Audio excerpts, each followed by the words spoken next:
mihirahira eo ambony tamboho, gitara vaky fandimbiasana eo, malainy ery ny fandao, paraina vao misaraka.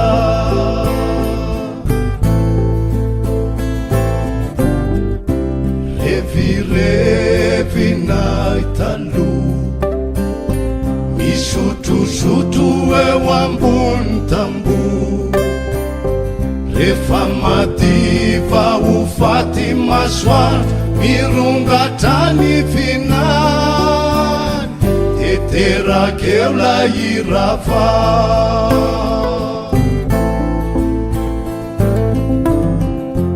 Irery ao matsiaro, irony atanorana zala,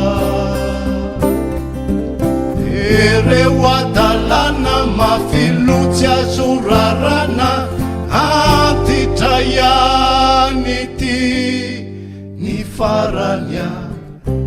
Revirevinay taloha, ikotisipa eo ambony tamboho, miandriza irava ny mpianatra, de manadalanareo andriambavy lanitra.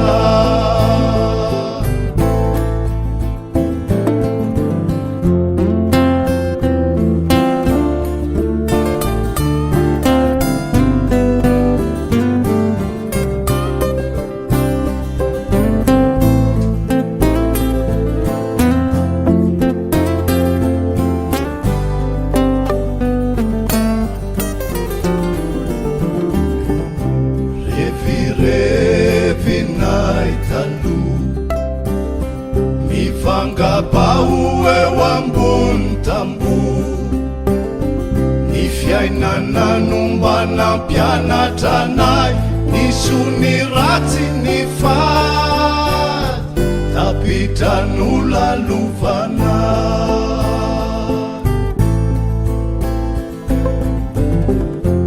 Irery ao matsiaro, irony atanorana zala,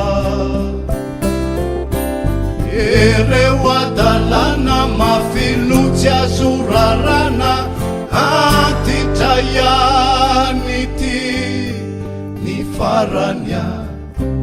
Oriakamako taloha, rao vinindray no eny ambony tamboho, isary adala faraparanya, fiainan'ity efa fohy, asio fiverenana, asio fiverenana, asio fiverenana.